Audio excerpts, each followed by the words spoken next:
नमस्कार, बहुत बहुत स्वागत और अभिनंदन आप सभी का द डिबेट में। मैं ब्रजेश मिश्रा हूं। बहनों भाइयों, उत्तर प्रदेश में एक राजनीति में एक नया दांव चला गया है और ये मामला असदुद्दीन ओवैसी और साक्षी महाराज के जरिए ये कॉम्बिनेशन पहली बार उत्तर प्रदेश के लोगों के समक्ष सबूत के साथ आया है। अब तक ये कहा जाता था कि असदुद्दीन ओवैसी की party AMIM Bharatiya Janata party की बी टीम है, लेकिन ऐसा इसका कोई ठोस सबूत नहीं थे, ना बीजेपी ने कभी इस तरह की कोई बात कही। लेकिन शायद ये पहली बार ऐसा हुआ है कि भारतीय जनता पार्टी के वरिष्ठ नेता और उन्नाव से दूसरी बार सांसद साक्षी महाराज ने एक पब्लिक स्टेटमेंट दिया है। पब्लिक स्टेटमेंट में ये कहा गया है कि असदुद्दीन ओवैसी भारतीय जनता पार्टी के मददगार हैं। बिहार में ओवैसी ने बीजेपी की मदद की, पश्चिम बंगाल में भी करेंगे और उत्तर प्रदेश में भी करेंगे। खुदा और ईश्वर उन्हें खूब ताकत दे, ऐसा कहना है साक्षी महाराज का। यह शायद पहली बार ऐसी public acceptance Bharatiya Janata party के किसी सीनियर लीडर ने ओवैसी और बीजेपी के कॉम्बिनेशन को लेकर की है। तो क्या यह वाकई में साक्षी महाराज का एक गंभीर राजनीतिक बयान है,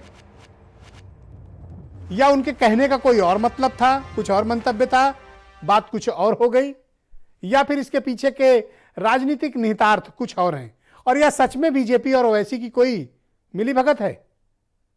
क्योंकि इस तरह का पब्लिक स्टेटमेंट और भारतीय जनता पार्टी का 24 घंटे से उस पर खामोश रहना यह बताता है कि देयर इज समथिंग रॉन्ग।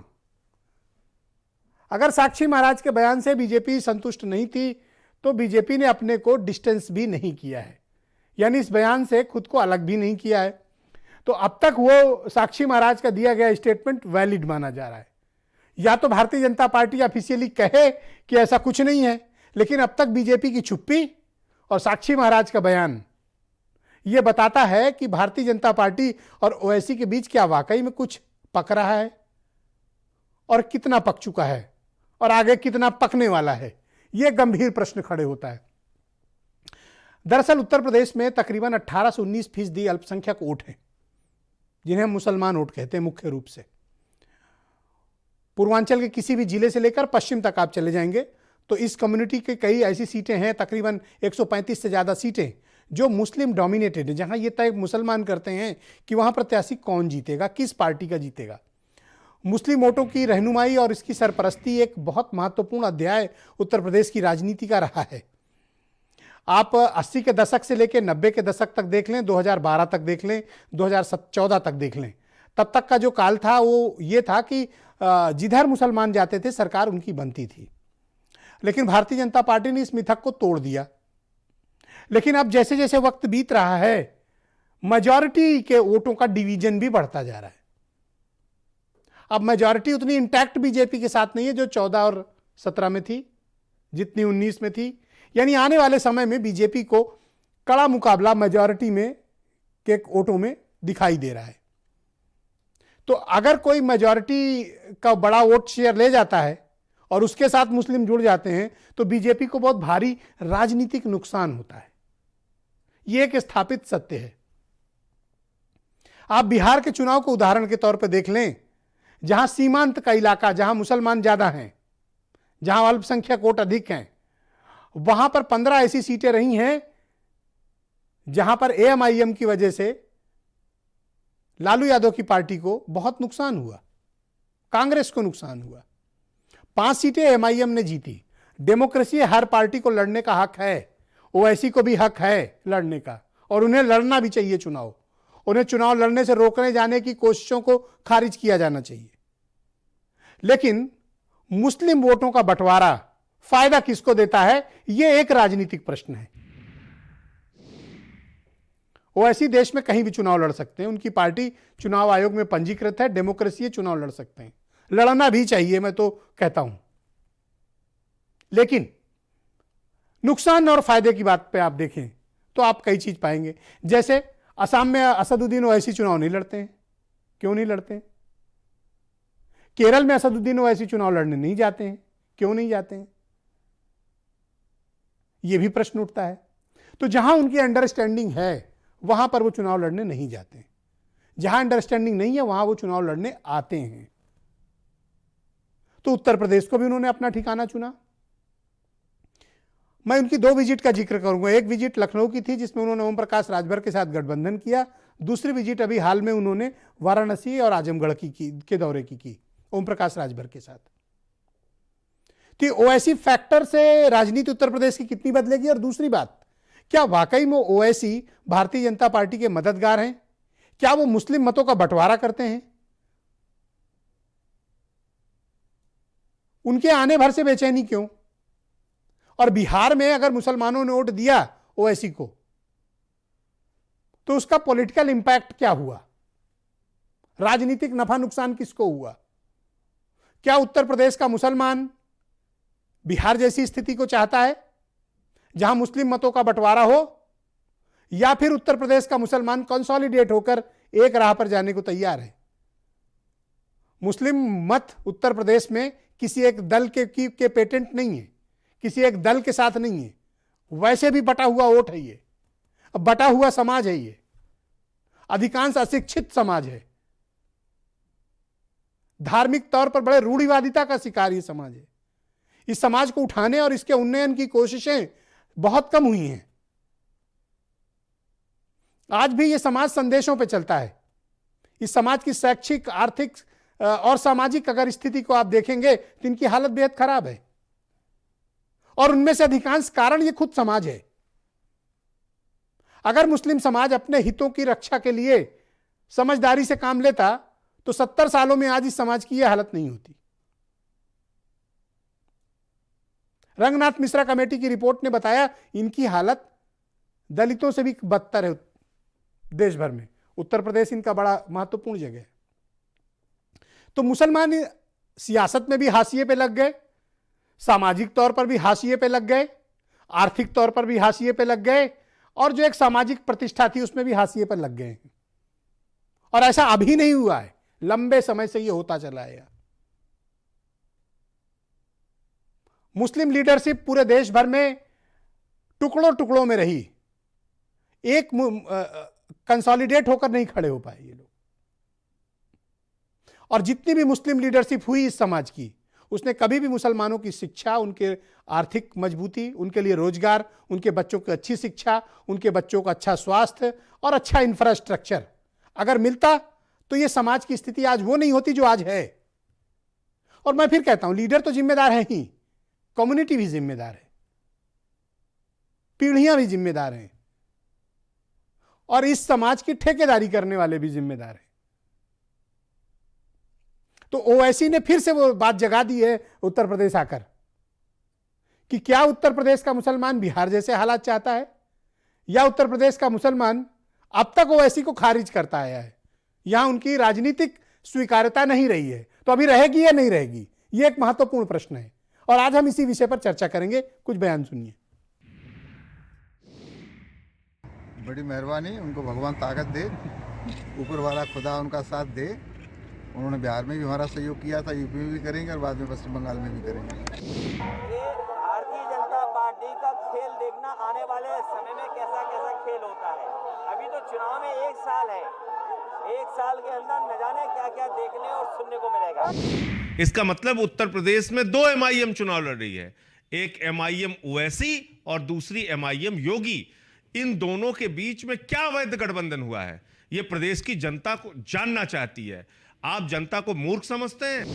देखिए, मैंने उनका बयान नहीं सुना है कि जितने विरोधी हैं सब राजनीतिक दल एकजुट होकर भारतीय जनता पार्टी का मुकाबला पहले भी कर चुके हो, परास्त हुए हैं, फिर आएंगे, फिर मिलेंगे और फिर भारतीय जनता पार्टी से परास्त होंगे, ये निश्चित मान लीजिए। जनता पार्टी लगातार इस तरह के बयानों को हवा देने का प्रयास करती है।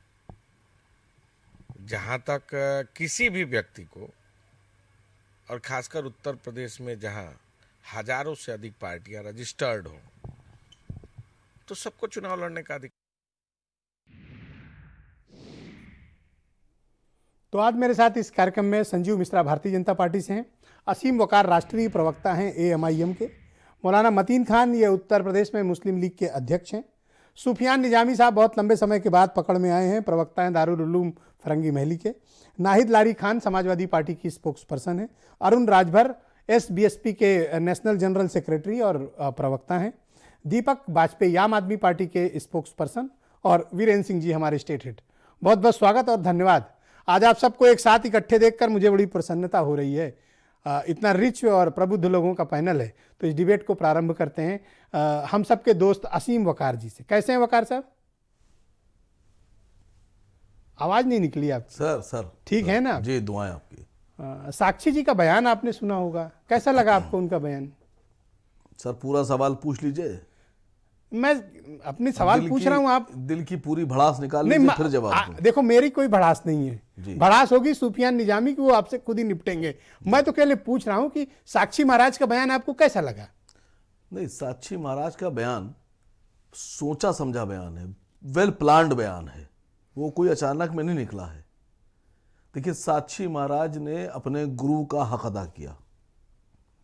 जैसे एक देश दूसरे देश में अपने जासूस रखता है, उसी तरह से राजनीतिक में भी एक पार्टी दूसरी पार्टी में अपने जासूस रखती है। साक्षी महाराज एक ज़माने में जब उनकी राजनीतिक मृत्यु तय थी, उस वक़्त उनको जीवन दान दिया मुलायम सिंह जी ने, पार्टी में लिया, राज्यसभा सदस्य बनाया। वो एहसान साक्षी महाराज पर है। आज साक्षी महाराज ने उस एहसान का बदला चुकाया है। ये वेल प्लान्ड बयान है, ये दिलवाया गया है। देखिए, ओवैसी साहब से जिनको खतरा है वही लोग खुश होंगे इस बयान पर। और ये साक्षी महाराज जी ने अपने गुरु के प्रति गुरु दक्षिणा दी है। गुरु के बेटे को जीवन दान उन्होंने दिया है। एक बार जीवन दान नेताजी ने दिया था साक्षी जी को, ये दूसरा जो है बदला दिया है साक्षी जी ने, अपने गुरु को उन्होंने गुरु दक्षिणा दे दी। ये प्लान्ड है सर, ये वेल प्लान्ड बयान अब है। तक तो ये आरोप लगते थे वकार साहब कि आप लोग बी टीम है, लेकिन इसका कोई प्रमाण नहीं होता था। पहली बार इतना सीनियर लीडर, 2 बार के मेंबर ऑफ पार्लियामेंट और बीजेपी के सीनियर लीडर, हिंदूवादी नेता अगर ऐसा कह रहे हैं तो हम लोग न माने, इसके कारण क्या हो सकते हैं? आप स्वयं बता दें। मैंने आपसे क्या कहा? देखिए, मैंने आपसे कहा, आपको फिर ये भी मानना पड़ेगा, ये आप जानते हैं कि साक्षी महाराज को 1999 में जब उनकी राजनीतिक मृत्यु तय थी, उस वक्त समाजवादी पार्टी ने मुलायम सिंह यादव जी ने, सर मैं 98 की बात नहीं कर रहा हूं, हम लोग 2021 में दिया गया स्टेटमेंट। सुनिए सर, नेताजी को साक्षी जी अपना गुरु मानते हैं और साक्षी जी को नेताजी अपना शिष्य मानते हैं। ये बात कई बार चैनल पर ये दूसरी बार सांसद भारतीय जनता पार्टी से ना, बीजेपी बोले तो बोले। मैंने सर अभी आपसे क्या कहा कि जिस तरह आपकी सुई 98 पे अटकी हुई है। जिस तरह एक देश दूसरे देश में अपने जासूस रखता है, वैसे ही एक पार्टी दूसरी तो पार्टी क्या साक्षी महाराज जासूस हैं आपकी नजर में? समाजवादी पार्टी के जासूस हैं सर। तो आप इसको ऐसे क्यों नहीं देखते हैं कि उन्होंने आपकी पोल पट्टी खोल दी? आप इसको ऐसे क्यों नहीं देखते हैं कि उन्होंने समाजवादी पार्टी का काम कर दिया? देखिए, साक्षी जी क्यों परेशान तो बीजेपी उनको नोटिस दे, कार्रवाई करे। सुनिए बीजेपी ने तो अभी तक बयान से किया, अलग भी नहीं किया खुद को। सर देखिए, साक्षी जी को अभी तक मंत्री नहीं बनाया गया। साक्षी जी का पिछली बार टिकट भी कट रहा था, बहुत रो धो के हाथ पैर जोड़कर लंबे लंबे लेट कर वकार साहब हासिल किया। जितने वोट से ओवैसी साहब जीते होंगे हैदराबाद में, उससे 2.5 गुना ज्यादा वोटों से। अरे सुनिए सर, उन्नाव से साक्षी महाराज चुनाव जीते हैं, आपको पता नहीं है अभी। सुनिए, आप पत्रकार हैं, आप ज्यादा मैं जानता नहीं। साक्षी जी का टिकट कट रहा था और इस बार तो निश्चित कटेगा, 4.5 लाख निश्चित वोटों से कटेगा जीते सर। हैं। अब जब साक्षी जी का टिकट कटेगा बीजेपी से, आप चाहो तो कटवा सकते हो किसी का भी टिकट जाएंगे बीजेपी कहां? में। वो कहां जाएंगे? बीजेपी में आप किसी का भी टिकट वो कटवा अपना रास्ता तो बनाएंगे सर, अपना रास्ता तो बनाएंगे ना, सपा में या कांग्रेस में कहीं तो अपना रास्ता बना के रखेंगे सर। ये प्लान है, ये दिलाया गया बयान। ओके, आप साक्षी जी को बट कसम ये लेकर सुनिए साक्षी जी के सामने गीता रखिए या उनका कोई जो धार्मिक ग्रंथ रखिए, हाथ रखवा कसम खिलवा लीजिए कि किसने ये बयान ये तो आप काम कराओ ना। साक्षी जी तोते की तरह बोलने लगेंगे। एक बात बताओ, अभियुक्त इस मामले में कौन है? आप हैं। नहीं सर, हम तो जवाब भी, सबूत भी आपको ही लाने हैं कि आप निर्दोष हो। नहीं सर, हम हमारा काम थोड़ी ना है लाना। नहीं सर, हम सबूत नहीं लाएंगे, आप प्रूफ कीजिए और साक्षी जी प्रूफ करें। भाई मेरे पास तो उनका प्रूफ करने का एविडेंस है, कहोगे तो फिर चला दूंगा। अब हम आपसे कह रहे हैं, अगर खड़े होकर ये बोल दें कि आप साहब फलां के एजेंट हैं, तो प्रूफ भी हम ही करेंगे। सांसद हैं, मेंबर ऑफ पार्लियामेंट हैं, और या तो बीजेपी कह दे कि नहीं साक्षी महाराज का बयान की निंदा और साक्षी महाराज पे हम कार्रवाई करेंगे, या तो ये कह दे बीजेपी। ये बीजेपी से कहलाइए, I am not spoke person of BJP. Okay, Sanjeev Mishra हैं आपके मित्र हैं, मैं उन्हीं हाँ, बीजेपी से कहलवाइए सर। मेरी बात की बात मैं, ये असीम वकार की नाराजगी का कारण क्या है? देखिए ब्रजेश जी, असीम भाई की नाराज़गी का क्या कारण है और ओवैसी और इन्होंने किस संबंध में साक्षी महाराज जी ने ये बयान दिया, मैं समझता हूँ कि ये तो आप दोनों ही लोग ज़्यादा अच्छी तरीके से जानते होंगे। तो आप उनका बयान का कंडेम कर दो, फिर निंदा कर दो। लेकिन पार्टी का स्टैंड इस तरीके का नहीं है। पार्टी की ऐसी कोई किसी तरीके की सोच नहीं है। किस विषय में उन्होंने और किस तरीके से कैसे उन्होंने ये बयान दिया है, ये उनका अपना आउटलुक जरूर होगा। ये पार्टी तय करेगी कि क्या किस विषय में उन्होंने दिया। आपने उनका बयान तो जरूर सुना होगा संजीव जी। जी बयान सुना है। आपको कैसा लगा उनका बयान? एक बार और सुना दीजिए मुझको। अच्छा हाँ, एक बार ठीक है, मैं तैयारी करता हूँ एक बार सुनाने की। आवाज नहीं आ रही थी। हाँ, मैं सुनवा दूंगा आपको, सबको सुनवा दूंगा भाई। तैयार किया जाए, जब रेडी हो जाए तो आप लोग बता दें। लेकिन आपको लगता नहीं कि वो ऐसे कि साक्षी महाराज ने आपको बहुत नुकसान कर दिया? नहीं, देखिए नुकसान करने का कोई सवाल ही नहीं पैदा होता है। उन्होंने किस विषय में और किस आधार पर उस तरीके उनसे का ये बयान पूछा दिया। गया था कि भाई ओवैसी साहब आजमगढ़ में आज आए हुए हैं, आपकी क्या प्रतिक्रिया है? तो उस पर उन्होंने अपनी एक बेहतरीन प्रतिक्रिया दी। नहीं, देखिए मैं समझता हूँ कि भारतीय जनता पार्टी का शुरू से एक ये वादा रहा है कि हम सबका साथ और सबका विकास करेंगे और अब सब में विश्वास भी पैदा करेंगे। तो निश्चित रूप से मतदाताओं में पूरे तो देश ये आपकी बी टीम नहीं है इसका मतलब? पूरे देश के मतदाताओं में, मैं जरा सबसे एक बारी बात कर लूं फिर आ जाऊंगा। पूरे देश के मतदाताओं में जिस तरीके से आदरणीय प्रधानमंत्री जी मोदी जी और उत्तर प्रदेश में आदरणीय योगी जी का जिस तरीके से विकास का एजेंडा चल रहा है, मुझे लगता है कि अब राजनीतिक ओके, नाहिद लारी खान समाजवादी पार्टी की प्रवक्ता है। नाहिद जी, नहीं है, एक पॉलिटिकल नेक्सस जाने अनजाने एक्सपोज्ड हो गया। अब असीम बकार कह रहे हैं कि वो मुलायम सिंह के एजेंट हैं और संजीव मिश्रा कह रहे हैं कि नहीं, ये पार्टी लाइन तो नहीं हो सकती, लेकिन उन्हें बयान के बारे में जानकारी नहीं है। अभी मैं सुनवा दूंगा बयान, मैं निकलवा रहा हूं भी। सुन, हाँ बयान रेडी, 1 मिनट में सुनवा दूं इनको, फिर आपके पास आता हूं। वहां पे 1 मिनट रुक जाए, बयान सुनाया जाए भाई। संजीव, बड़ी मेहरबानी, उनको भगवान ताकत दे, ऊपर वाला खुदा उनका साथ दे। उन्होंने बिहार में भी हमारा सहयोग किया था, यूपी में भी करेंगे और बाद में पश्चिम बंगाल में भी करेंगे। बड़ी मेहरबानी, उनको भगवान ताकत दे, ऊपर वाला खुदा उनका साथ दे। उन्होंने बिहार में भी हमारा सहयोग किया था, यूपी में भी करेंगे और बाद में पश्चिम बंगाल में भी करेंगे। ओके संजीव जी, मैं उम्मीद करता हूं कि आपने सुन लिया होगा, मैंने 2 बार सुनवाया।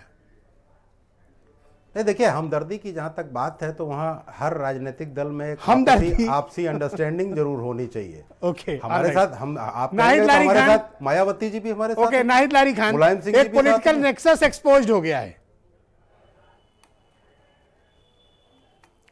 ब्रजेश जी, आखिर भाजपा के दिल की गोपनीय बात जुबान पर आ ही गई, और ये तो सबको मालूम है कि साक्षी जी जो है मोदी जी के नवरत्नों में से हैं।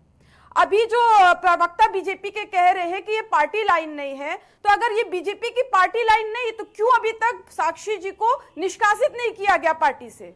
उनको अगले 24 घंटे में निष्कासित करें पार्टी से, अन्यथा हम लोग समझेंगे कि ये मोदी जी के मंशा के अनुरूप साक्षी जी ने बयान दिया। एक बात। अभी दूसरी बात मैं ये कहना चाहूंगी कि एआईएमआईएम के प्रवक्ता साहब कह रहे थे कि जितनी भी बातें उन्होंने की वहां एक लफ्ज उन्होंने बीजेपी के अगेंस्ट नहीं बोला, केवल समाजवादी की बातें करते रहे। अब आप देखिए कि अभी आजमगढ़ भी ओवैसी साहब गए थे, तो वहां के अनेकों लोगों ने, मेरा बहुत संबंध है आजमगढ़ से, बड़े पैमाने में मेरे रिश्तेदार रहते हैं और जानने वाले वहां रहते हैं, अनेकों लोगों ने मुझे फोन करके बताया कि वहां के लोग बहुत आक्रोशित थे कि ओवैसी साहब वहां आए लेकिन वहां बीजेपी की गलत नीतियों के बारे में एक शब्द नहीं बोला, कुछ नहीं बोला। लगभग 60-65 किसानों की मृत्यु हो गई है। यहां तक कहा कि सुप्रीम कोर्ट का दिल पसीज गया लेकिन मोदी जी का दिल नहीं पसीजा, उस पर ओवैसी साहब ने कुछ नहीं बोला। कोरोना में 1 करोड़ से अधिक लोग संक्रमित हो गए हैं, 1.5 लाख से अधिक लोगों की मृत्यु हो गई है, उस पर भी ओवैसी साहब ने कुछ नहीं बोला। उत्तर प्रदेश में शमशान घाट की दुहाई देने वाले, ये शमशान घाट की दुहाई देने वाले लोग, शमशान घाट में भ्रष्टाचार कर गई बीजेपी, 25 लोग बेगुनाहों की मृत्यु। तो क्या साक्षी महाराज ने जो कहा है वो सच है? बदायूं में मंदिर, क्या साक्षी महाराज ने जो कहा है वो सच है परिसर के अंदर, या फिर अनजाने में दिया गया स्टेटमेंट है? नहीं, देखिए ये निश्चित रूप से इसमें मैं तो कह ही रही हूं कि इनके दिल की गोपनीय बात जो है वो जुबान पर आ गई। और जब सच्चाई और वास्तविकता का तीर एक बार मुंह से निकल जाता है तो फिर आप चिमगादड़ के जैसे उल्टा लटक कर कहे कि तीर वापस आ जाओ, वो वापस नहीं आएगा, अब तो अपना काम करेगा ही। तो ये मैसेज जनता में चला गया है और ये तीर जनता के दिल में चुभ गया है। भाजपा का चेहरा बेनकाब हो गया है। ओके, सूफियान निजामी साहब मेरे साथ जुड़ चुके हैं, बहुत ही जाने माने इस्लामिक स्कॉलर हैं। बहुत शुक्रिया आपका सूफियान साहब, और आपको नए साल की बहुत बहुत बधाई। मैं आपसे जानना चाहता हूं कि ओवैसी साहब चुनाव लड़ने आ रहे हैं, उसको आप किस नज़रिए से देखते हैं? एक तो ये प्रश्न है। दूसरा, साक्षी महाराज के बयान को हमें किस तरह से देखना चाहिए, मतलब आपको किस तरह से देखना चाहिए?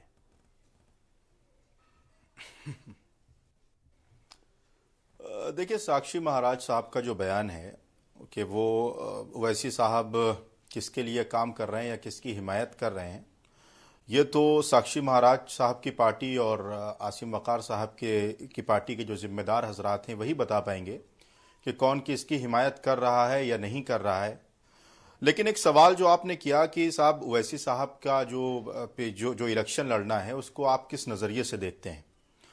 देखिए ब्रजेश भाई, हमारा और हमारे जैसे हर मुसलमान का ये मानना है कि इस मुल्क के अंदर मजहब की राजनीति नहीं होनी चाहिए, क्योंकि इस मुल्क का जो एक ढांचा है सेकुलरिज्म, जो हमारे कानूनदा हजरात ने बनाया था, वो इसीलिए बनाया था कि एक सेकुलरिज्म के बैनर के तले हम सियासत करें।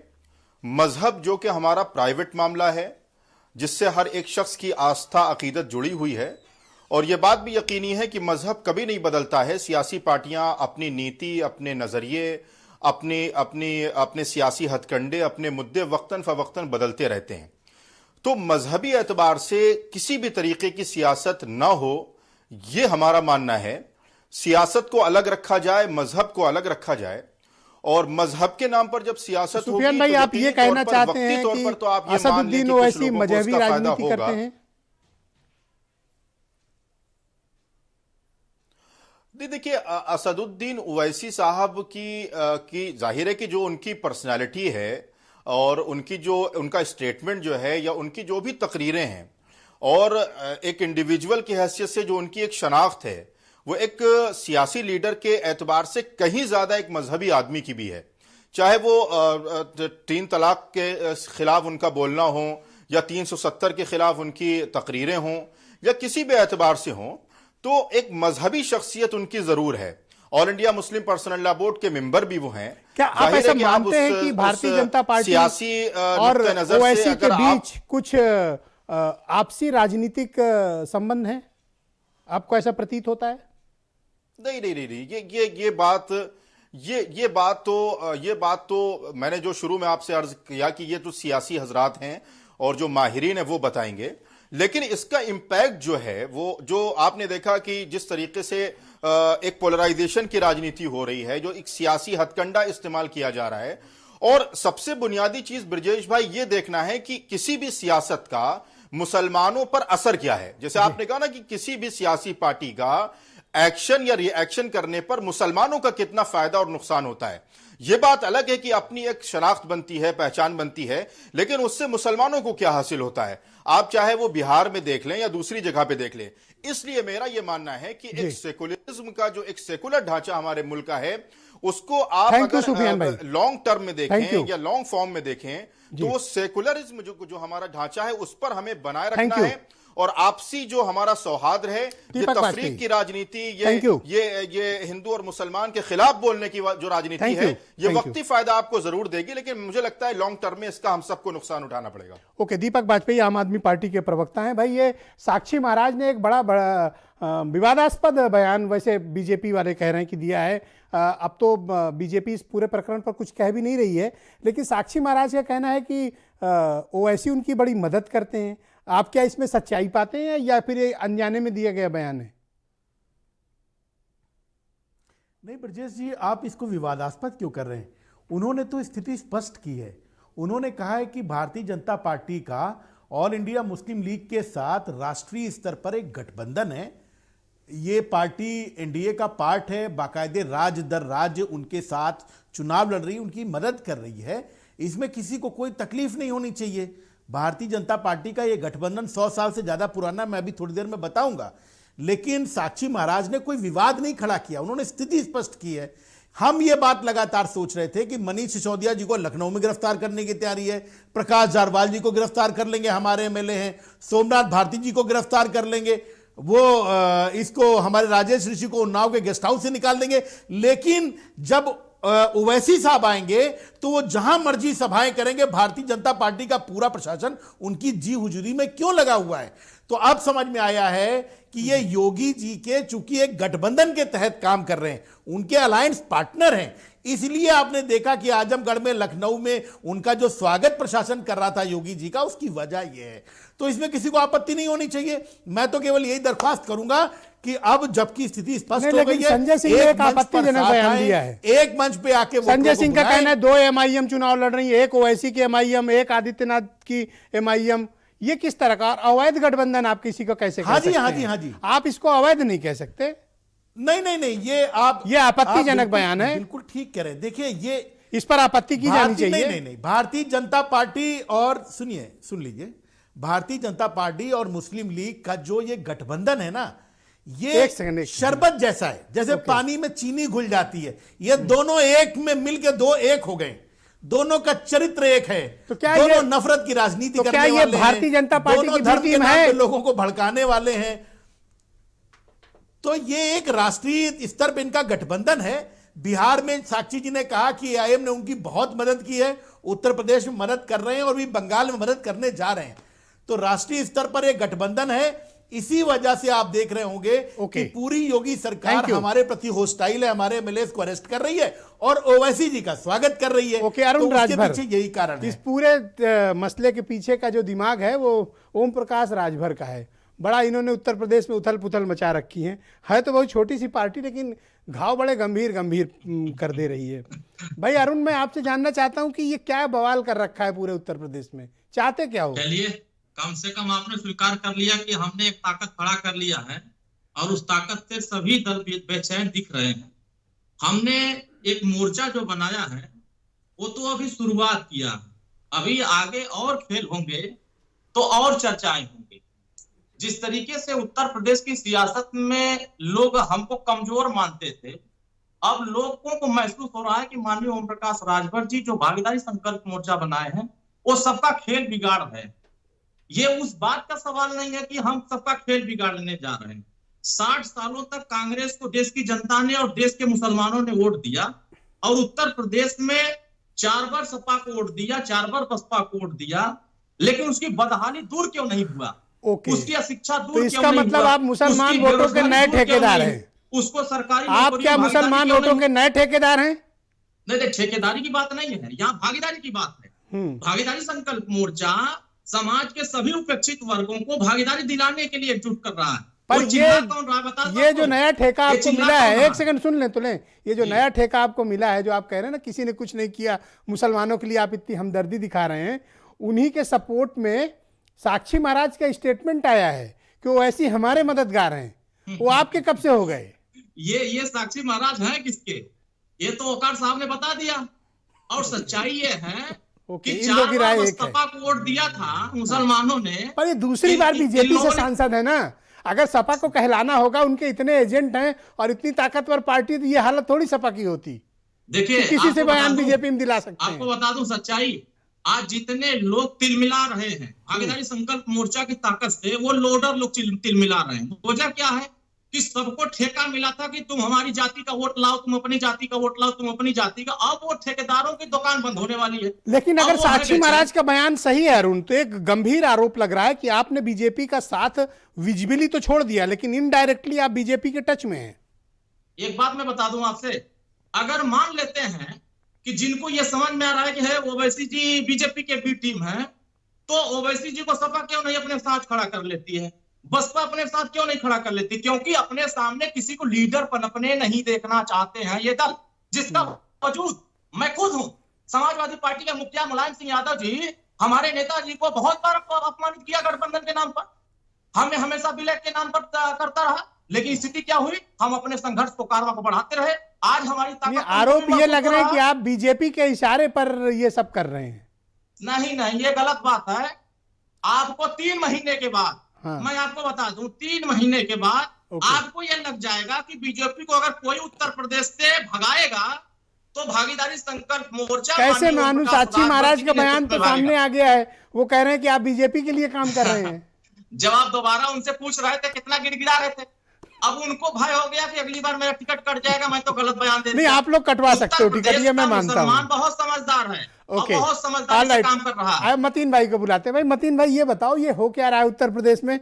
मैं तो बड़ा कंफ्यूज हो गया, थोड़ा आप ही रोशनी डालो इस पे। ये ओवैसी साहब और बीजेपी में चल क्या रहा है? भाई जिस अंदाज में अभी बनारस से लेकर के जौनपुर आजमगढ़ तक के जो कौम का एक प्यार मोहब्बत जो झलक के आया है, और उसके साथ साथ जिस तरह से साक्षी महाराज का ये दावा था कि बाबरी मस्जिद पे पहला हथौड़ा हमने मारा है, और ऐसा शख्स जो बीजेपी का एमपी है, दूसरी बार एमपी है, वो आरोप लगा रहा है, वो इस बात को एडमिट कर रहा है। इसका मतलब कि कुछ ना कुछ तो गड़बड़ ज़रूर है। तो इस बात की वजाहत तो एमआईएम को करना ही पड़ेगी, क्योंकि आज जिस अंदाज में लोग निकल के आए हैं, मैं समझता हूँ इधर 20-30 सालों में मैंने इतना प्यार मोहब्बत लोगों के साथ नहीं देखा है कि किसी सियासी लीडर के ऊपर इतने फूल डाले गए हों। अगर फूल डाले गए हैं तो ये बात को आज वाजे करना चाहिए एमआईएम को। ये तो आपकी जलन भी हो सकती है, को इस बात को कहना ये तो आप जलन भी हो सकती है, क्योंकि आपको नहीं पूछा गया है या कौम की तर्जुमानी के लिए कर रहे हैं काम। ये तो आपकी जलन भी हो सकती है। नहीं, ये बात तो वजाहत करना चाहिए ना। आसिम वकार से पूछिए, ये बताएं, इसको वजाहत करें। वे आसिम वकार क्यों बैठे हुए खामोश? इसका मतलब कि कुछ गड़बड़ है। फिर क्या गड़बड़ है? क्या आपको लगता है बिहार रिपीट हो जाएगा? सांसद बिहार वाली घटना रिपीट हो सकती है, आपको ऐसा लगता है? एक सांसद इस बात को कह रहा है कि साहब मैं उसका साझेदार हूं। सर मैं जवाब दे दूं? हाँ दे दीजिए। देखिए चैलेंज दिया नहीं। हाँ, लेकिन 20 सेकंड है सिर्फ। 20 नहीं, आप थोड़ा सा टाइम बढ़ा दीजिए सर, अगली बार कम कर दीजिएगा। मैंने प्रूफ किया कि साक्षी महाराज किसके चहीते और किसके पालतू, मैंने प्रूफ किया। अगर ब्रजेश भाई मैं झूठा हूं तो मेरी बात का इनकार कीजिए। क्या इस बात से इनकार आप या समाजवादी पार्टी की हमारी बहन प्रवक्ता करेंगी कि साक्षी महाराज को मुलायम सिंह जी ने राज्यसभा नहीं भेजा? क्या साक्षी महाराज समाजवादी पार्टी के दिल में नहीं बैठे हुए थे? आप कहना चाहते हो? सुनिए कल्याण सिंह, इस लॉजिक में दम नहीं है सिंह, ये मुसलमानों के लिए इस लॉजिक में दम नहीं है। कोई और लॉजिक लाइए। जो बात मतीन भाई ने पूछी है वैलिड वो मुलायम सिंह जी के साथ आप मतीन भाई की बात का जवाब दीजिए। आपके पास मतीन की जब बात महाराज जो बाबरी मस्जिद में पहला हथौड़ा, बीजेपी वजाहत करे, बीजेपी क्यों नहीं कर? सुनिए मतीन साहब, क्या मतीन साहब आपको बोलना चाहिए? नहीं मतीन साहब सुनिए। क्यों मतीन साहब को चुप क्यों करा रहे हो? नहीं मतीन साहब सुनिए। नहीं क्यों चुप? बात क्यों नहीं कर रहे हैं कि हमारा कोई ताल्लुक है या नहीं है? कहाँ है? मैं तो कह रहा हूँ ये बीजेपी खामोश बैठी भी है, लड्डू खा रहे हैं बैठ करके। सपा के एजेंट लो, बीजेपी तो मुफ्त में लड्डू खा रही है, आप सर फोड़े ले रहे हो एक दूसरे का। ये संजीव मिश्रा भी सपा के एजेंट है क्या? समाजवादी संजीव मिश्रा भी समाजवादी के एजेंट है क्या? अरे सर आपके लिए सभी एजेंट है। अब उनके लिए ना मतलब आपकी बल्ले बल्ले कौन के सौदागर आप बन जाएंगे। देखिए साक्षी महाराज के साथ धोखा हो रहा है मतीन भाई? क्या आप मतीन भाई क्या कौन के साथ धोखा हो रहा है? सौदागरी करेंगे आप? कौन सौदा कर रहा है? वजाहत करें आप, एमआईएम आज वजाहत करे। उसके ऊपर खुला इल्जाम है इस बात का, क्यों बीजेपी की बी टीम है, बीजेपी को फायदा पहुंचाने वाली पार्टी है ये। समाजवादी पार्टी के एजेंट हैं। आप क्या चाहते हैं मतीन भाई? इससे ज्यादा मतीन भाई आप क्या चाहते हैं? बीजेपी के एजेंट है, बीजेपी का सांसद आरोप लगा रहा है। भाई आप इस बात को वजाहत ही नहीं कर पा रहे हैं, यानी कि आप बीजेपी के लिए काम कर रहे हैं। आपकी डिबेट में देखिए किस तरह से असीम वकार साहब बीजेपी की तो बात ही नहीं कर रहे हैं। हाँ, जो भी बात करें समाजवादी की बात कर रहे हैं। ये समाजवादी के खिलाफ बात कर रहे हैं। वीरेंद्र सिंह आ गए डिबेट में। Thank you. ओके, शुक्रिया। एक second please wait, debate systematic चल रही, प्लीज वेट। शुक्रिया प्लीज। हाँ ब्रजेश जी हाँ 24 घंटे हो गए हैं, मुख्यमंत्री के मुंह पर ताला क्यों लगा हुआ है? ऐसा लग रहा है दीपक जी ने दिल्ली से ताला लगवाया है। दीपक वाजपेयी ने दिल्ली से ताला लगवाया है। सबकी आवाज बंद करो सबकी आवाज। ओके बीरेन जी आप बताओ भाई, ये चल क्या रहा है? इन लोगों ने हमें कंफ्यूज करके रखा हुआ है। आप बताओ कि ओवैसी और बीजेपी का रिश्ता क्या है? वकार साहब आप सुनो, तसल्ली से सुनो वकार साहब। ये बीजेपी जो है ये गुड़ खाओ गुलगुला से परहेज करो, इनका एक सिस्टम है। ओवैसी इनको खूब भा रहे हैं आज तेजस्वी यादव की सरकार बिहार में नहीं बनी तो किसकी वजह से नहीं बनी? पूरे देश में मुसलमान इस बात की चर्चा करते हैं।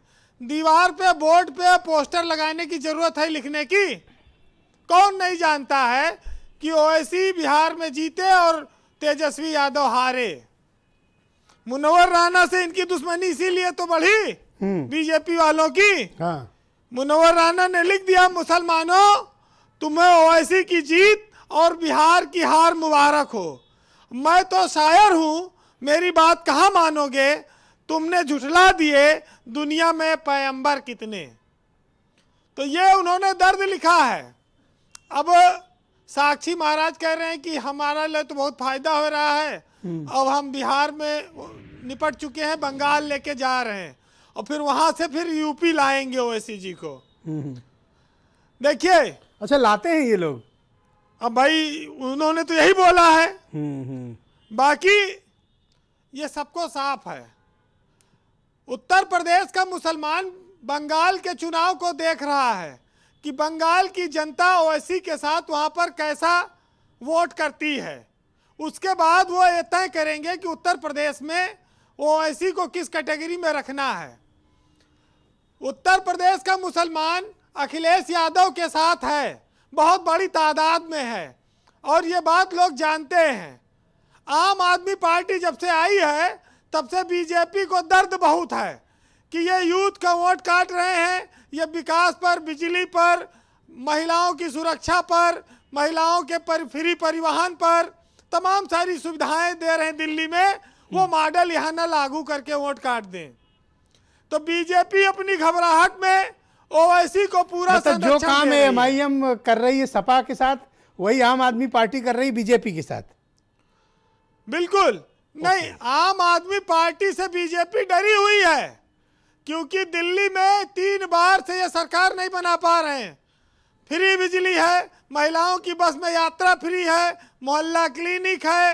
अगर उत्तर प्रदेश में केजरीवाल का ये मॉडल आ गया, संजय सिंह जिस तरह से तूफान मचाए हैं, तो बीजेपी करे क्या कि वो जो जीतने वाला है, जो घोड़ा दौड़ रहा जाती है, जो कि टांग लंगड़ी करो, तो उसमें अखिलेश यादव की एक टांग उनके घोड़े की तोड़ो, अगर चल रहा है तेज तो ओवैसी को लगाओ।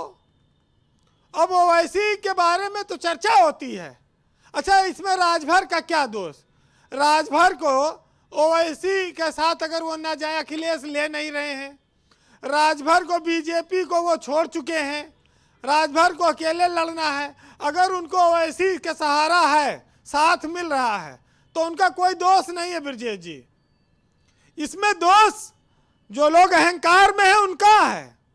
वो लोग पछताएंगे चुनाव के बाद कि हमने क्यों साथ नहीं लिया। आज छोटे छोटे दलों की जरूरत है राजनीति में। बीजेपी एक बहुत बड़ी पार्टी है, बीजेपी से लड़ के जीत पाना आसान नहीं है। राष्ट्रीय पार्टियों में फैसले ऊपर से थोपे जाते हैं। आज बीजेपी में भी एक फैसला देखने को मिला, उसके बावजूद दर्द दिल में बहुत है लेकिन कह नहीं सकते।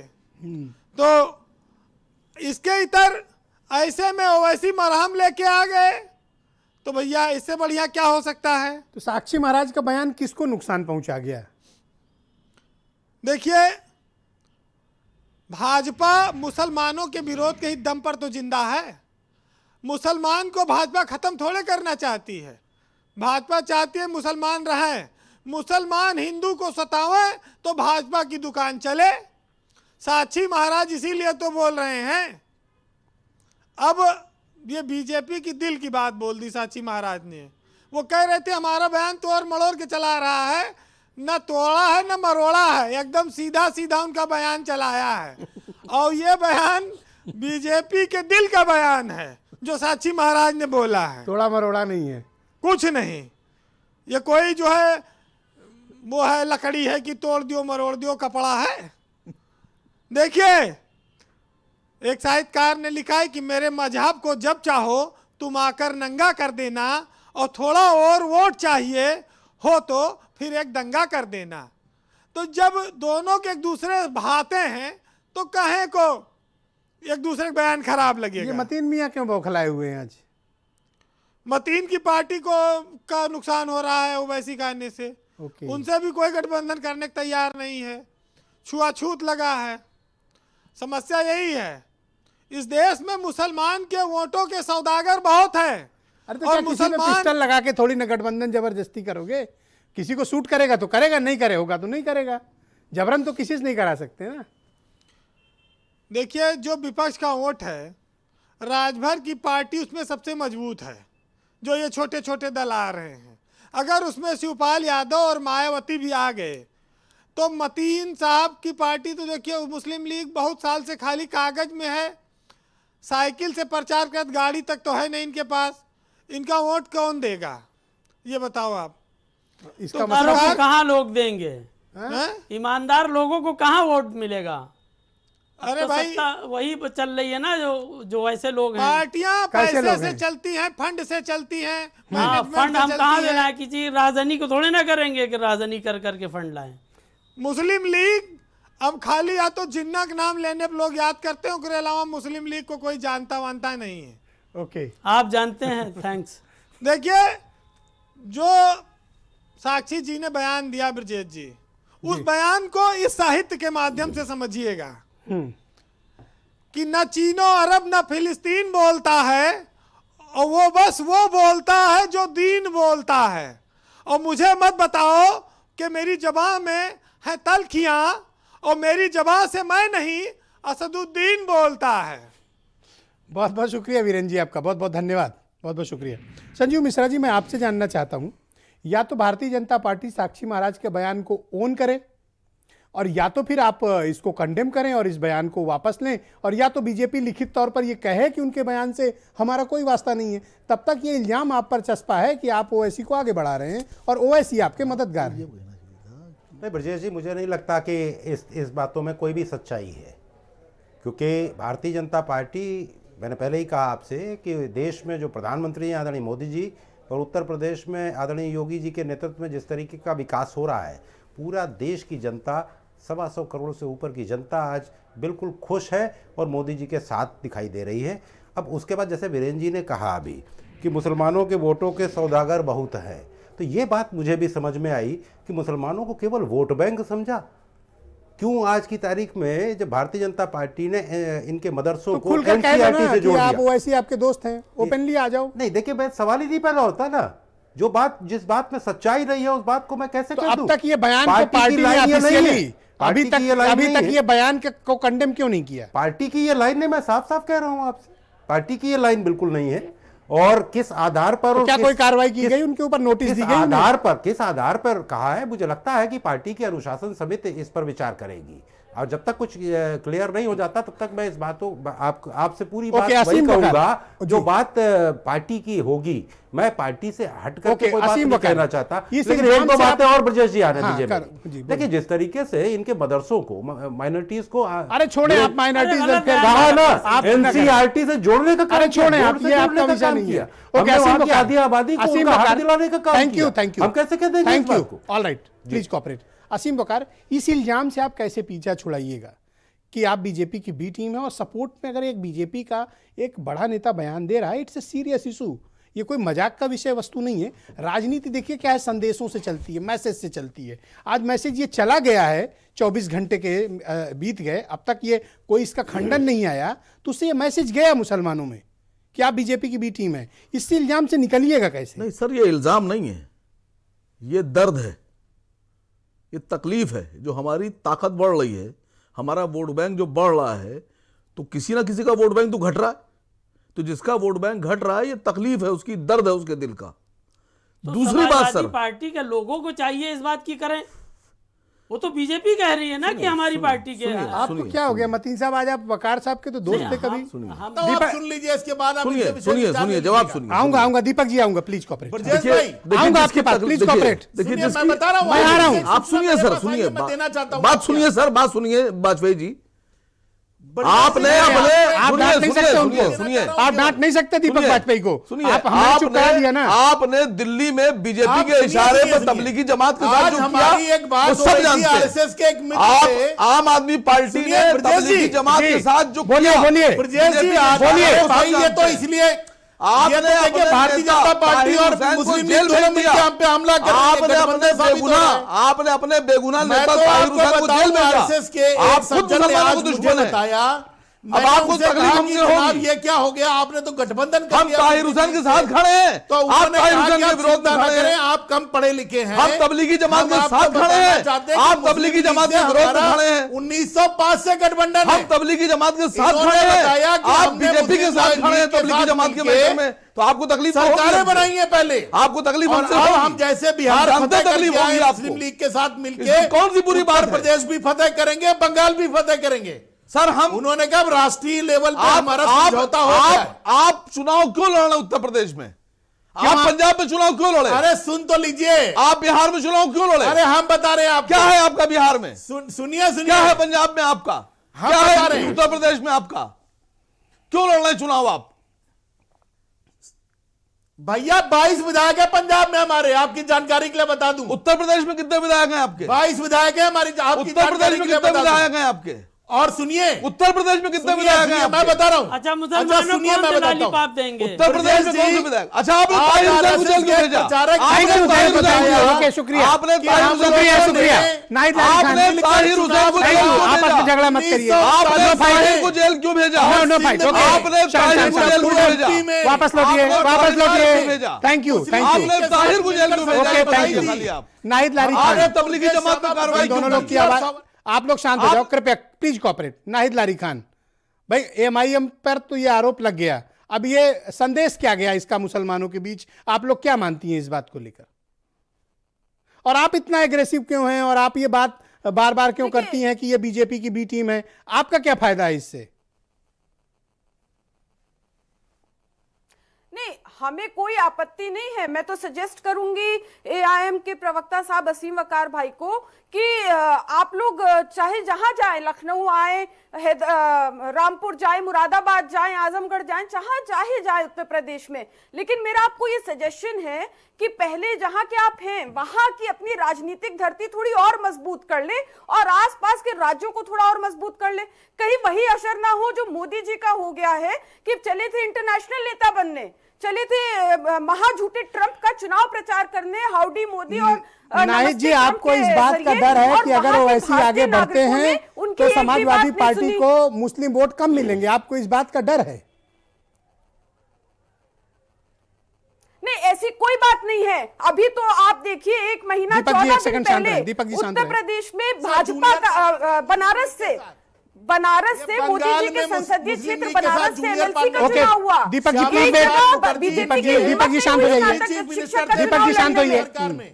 हाँ नाइद जी, आप कंटिन्यू। सिंध की सरकार में भी ये डिप्टी चीफ मिनिस्टर थे। Okay, thank you. Modi ji की हिम्मत नहीं हुई दोनों सीट पर चुनाव लड़ने की। एक पर इंडिपेंडेंट को सपोर्ट किया, दूसरे पर चुनाव लड़े। सुफियान निजामी साहब, थैंक यू। सबकी आवाज, सुफियान साहब की आवाज खोलिए। Thank you, thank you, thank you. Naid ji, time over please. All right Nahid ji, thank you, thank you, thank you, thank you Nahid ji, thank you, thank you, thank you. Okay okay okay okay okay, thank you, thank you, thank you. के नेता बने हुए मोदी जी, उनकी धरती खिसक गई। Okay, all right. Sufiyan Nizami साहब, मुसलमान वोट किस पैटर्न पे करेगा इस बार? क्या सियासी आधार पर करेगा, मजहबी आधार पे करेगा, या फिर अपने मसाइल को लेकर वोट करेगा? कैसे करेगा?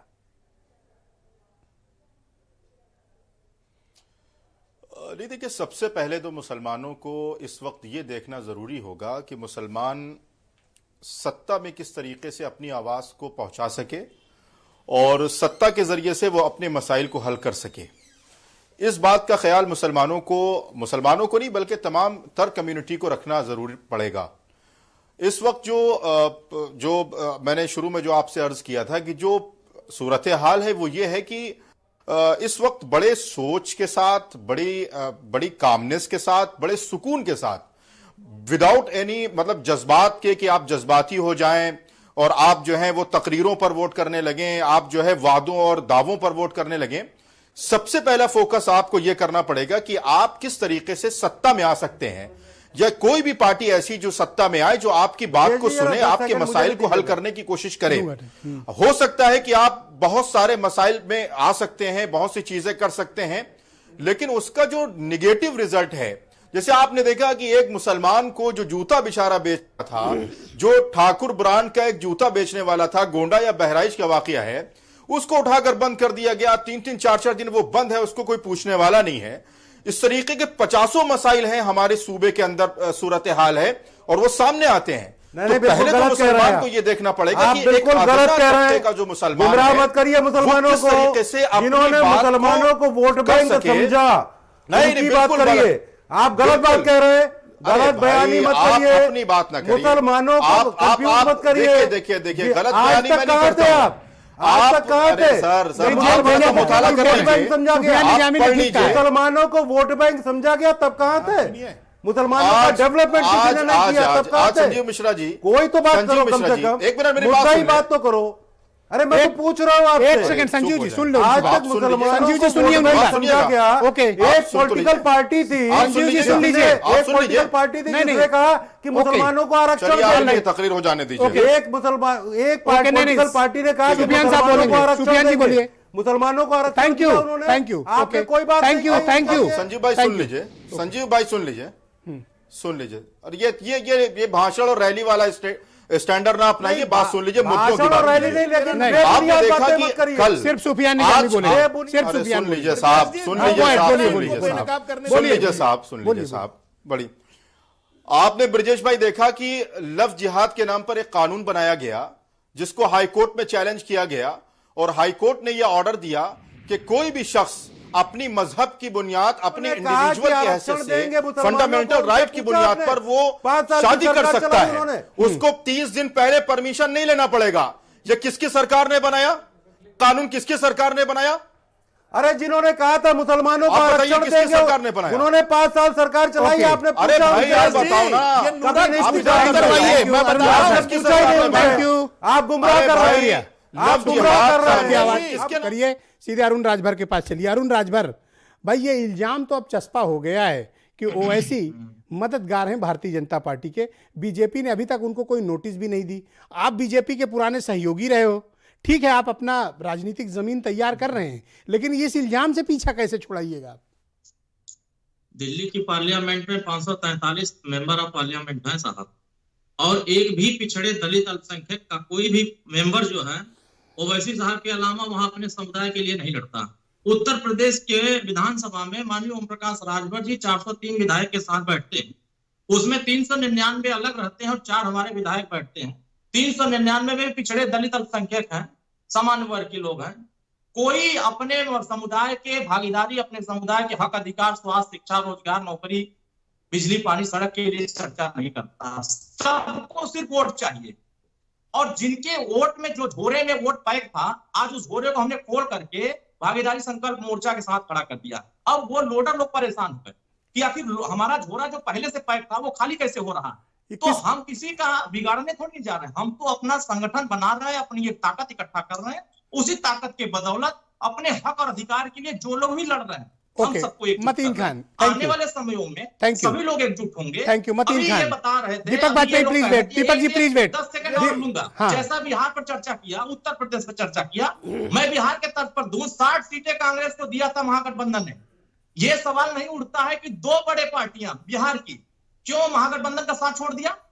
वजह कि आपने सीट नहीं दिया, आपने सम्मान नहीं दिया। ये बात तो नहीं उठेगी। आपने 60 सीटें कांग्रेस को दिया। Thank you. Okay, Deepak Bajpai go ahead. Thank you, सवाल नहीं उठेगा। Thank you Arun, Arun thank you, Arun thank you. Deepak बोलेंगे। Yes Deepak ji go ahead, Deepak ji go ahead, बोलिए। Thank you Arun. हाँ अरुण थैंक यू, बोलिए।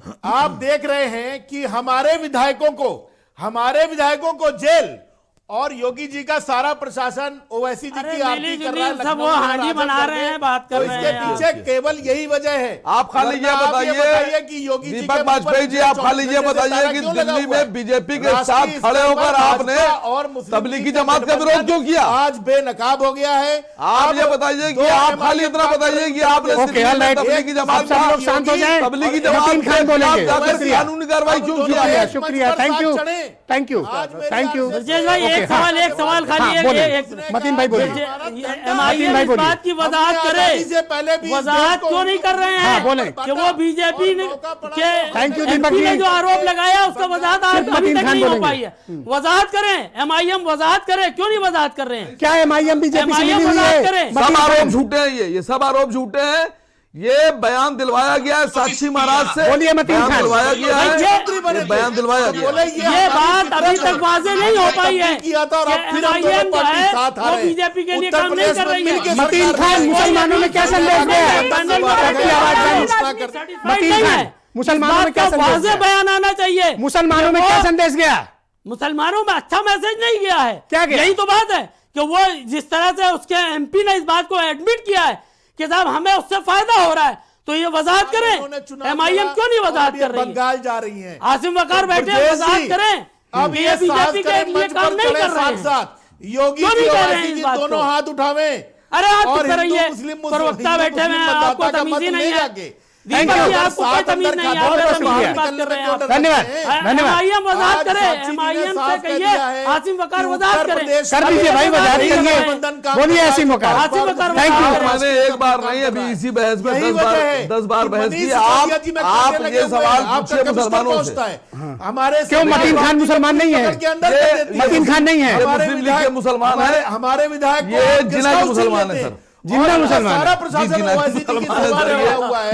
ये जिला के मुसलमान है। ये आज वजाहत नहीं करेंगे, ये बीजेपी का इनका कोई अलाई नहीं है। वजाहत करें। बहुत शुक्रिया, धन्यवाद। डिबेट ओवर, खुल गई है। Debate over. Thank you thank you thank you thank you. बहुत बहुत शुक्रिया आप सभी का भी इस कार्यक्रम को देखने के लिए। बहुत बहुत धन्यवाद। नमस्कार।